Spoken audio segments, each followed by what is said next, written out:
Bonjour à toutes et à tous.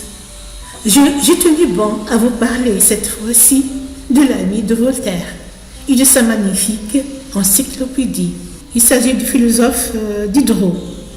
Il a écrit à la main 20 livres où il a rassemblé la crème des œuvres des penseurs de son siècle. Il s'est intéressé aux petits métiers. Il était fier de réaliser avec ses propres mains des magnifiques œuvres parlant de sa société. Il dessinait aussi son attaque à l'Église. Il était athée. À noter qu'il a étudié la théologie. Il était audacieux. Il s'est rebellé contre l'autorité religieuse. Diderot, il a affirmé que le savoir venait des sens et non d'une révélation divine, chose qui n'a pas plu au roi et au pape. Diderot a dessiné dans son encyclopédie toutes les activités manuelles des artisans de son siècle de lumière. Diderot, admirateur de son ami Picasso, il a dessiné avec brio le portrait de l'artiste peintre figurant dans l'encyclopédie. Fils d'un artisan, Diderot était proche des petits métiers dont il a donné de l'importance, chose qui n'est pas coutume sous le roi XVI au XVIIIe siècle, là où on donne de l'importance seulement à la famille royale et à la classe des nobles et des bourgeois. Il était visé par la censure. La prison n'a pas dérangé Diderot dans son engagement vers les arts et les idées des philosophes. Il en a passé 3 mois à faire. Le prix fut cher de la création de la grandiose œuvre. 20 millions de mots pour 20 volumes. L'encyclopédie était une œuvre monumentale qui a apporté respect et considération aux petits gens. Il a eu beaucoup de succès. Le livre a été interdit pendant plusieurs années. Diderot a voulu diffuser la connaissance partout dans le monde. On en déduit, si on veut, on peut, malgré les entraves pour nous que nous rencontrons dans la vie et sous censure, et même dans notre siècle. On peut faire des miracles dans la création des lettres et des arts et dans les recherches scientifiques et autres. À noter que Diderot, il travaillait jour et nuit pour réaliser cette crème de la pensée philosophique, artistique, scientifique et autres. C'est avec le travail que le peuple s'éclaire dans la lumière du savoir, du développement socio-économique et géopolitique. Fatouma Abidi, le 17 juin 2020. Chapitre 7. Les disputes et les audiences. C'est ainsi que Zadig montrait tous les jours la subtilité de son génie et la bonté de son âme. On l'admirait et cependant on l'aimait. Il passait pour le plus fortuné de tous les hommes. Tout l'empire était rempli de son nom. Toutes les femmes le lorgnaient. Tous les citoyens célébraient sa justice.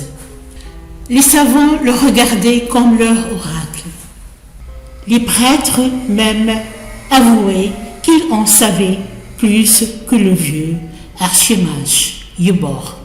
On était bien loin alors de lui faire des procès sur les greffons. On ne croyait que ce qui lui semblait croyable. Il avait une grande querelle dans Babylone qui durait depuis 1500 années et qui partageait l'empire en 2 sectes opiniâtres. L'une prétendait qu'il ne fallait jamais entrer dans le temple de Mithra que du pied gauche. L'autre avait cette coutume en abomination. Et il n'entrait jamais que du pied droit. On attendait le jour de la fête solennelle du feu sacré pour savoir quelle secte serait favorisée par Zadig. L'univers avait les yeux sur ses 2 pieds et toute la ville était en agitation, en suspense. Zadig entra dans le temple en sautant à pieds joints.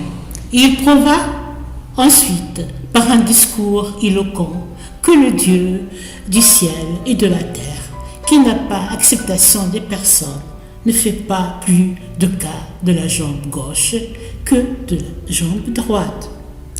L'envieux et sa femme prétendirent que dans son discours, il n'y avait pas assez de figures, qu'il n'avait pas fait assez danser les montagnes et les collines, et les cercles et son génie, disait-il. On ne voit chez lui ni la mer s'enfuir, ni les étoiles tomber, ni le soleil se fondre comme de la cire. Il n'a point le bon style oriental. Zadig se contentait d'avoir le style de la raison. Tout le monde fut pour lui, non pas parce qu'il était dans le bon chemin, non pas parce qu'il était raisonnable, non pas parce qu'il était aimable, mais parce qu'il était premier vizir. Il termina aussi heureusement le grand procès entre les mages blancs et les mages noirs. Les blancs soutenaient que c'était une impiété de se tourner en priant Dieu vers l'Orient d'hiver. Les noirs assuraient que Dieu avait en horreur les prières des hommes qui se tournaient vers le cochon d'été. Zadig ordonna qu'on se tournât comme on voudrait.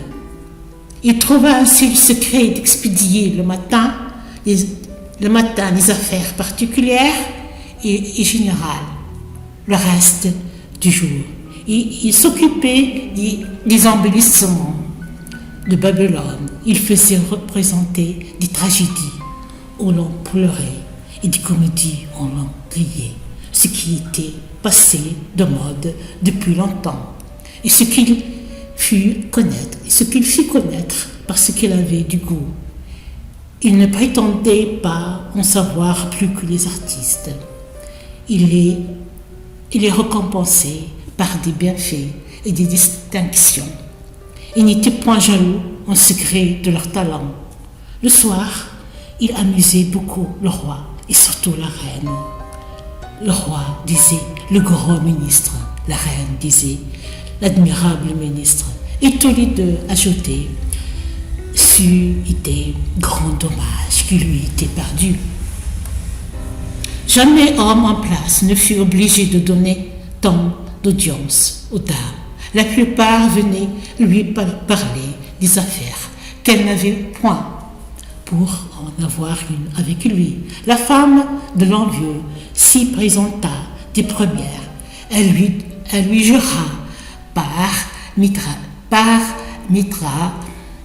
par le zénith Avesta et par le feu sacré qu'elle avait détesté la conduite de son mari. Elle lui confia ensuite que son mari était un jaloux, un brutal.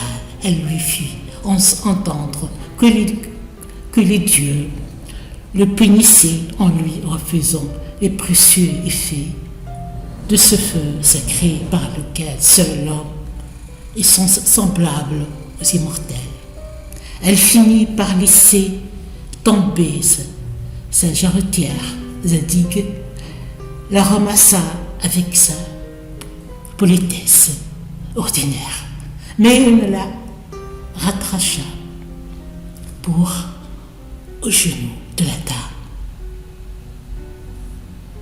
Cette petite faute, si c'en est une, fut la cause des plus horribles infortunes. Zadig n'y pensa pas, et la femme de l'envieux y pensa beaucoup.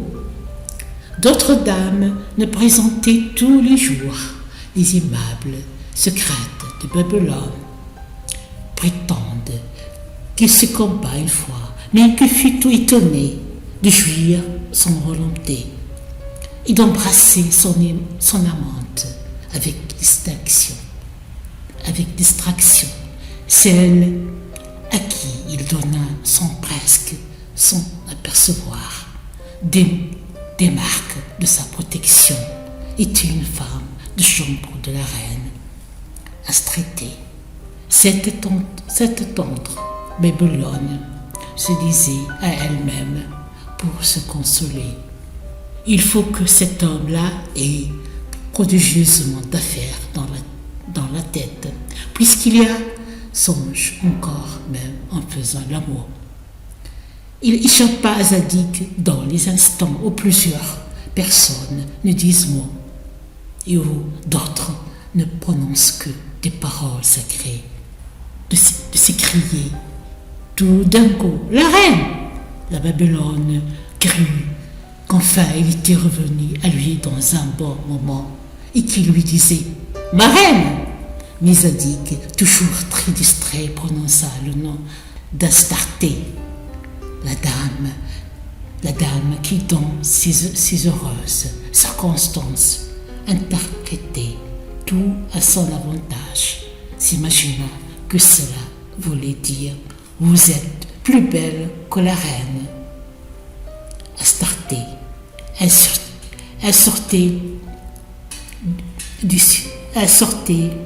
ciré de Zadig avec de très beaux présents. Elle alla conter son aventure à l'envieuse, qui était son amie intime. Celle se fut cruellement piquée de la préférence. Il n'a pas dîné seulement, dit-elle, me rattracha cette jarretière que voici, et dont je ne veux plus me servir. Oh, oh, dit l'infortunée à l'envieuse, vous portez les mêmes vous portez les mêmes jarretières que la reine? Vous le prenez donc chez la même fiseuse? L'envieuse riva profondément, ne répondit rien, et alla consulter son mari l'envieux. Cependant, Zadig s'apercevait qu'il avait toujours des distractions dont il donnait des audiences, et quand il jugeait, il ne savait à quoi les attribuer. C'était là à sa seule peine. Il eut un songe. Il lui semblait qu'il était couché d'abord sur les herbes sèches, parmi lesquelles il en avait quelques-unes de piquantes qui l'incommodaient, et qu'ensuite il reposait mollement sur un lit de rose dont il sortait un serpent qui lui blessait au cœur de sa langue. Acéré et envenimé, hélas, disait-il, j'ai été longtemps couché sur les herbes sèches et piquantes. Je suis maintenant sur le lit de rose. Mais quel sera le serpent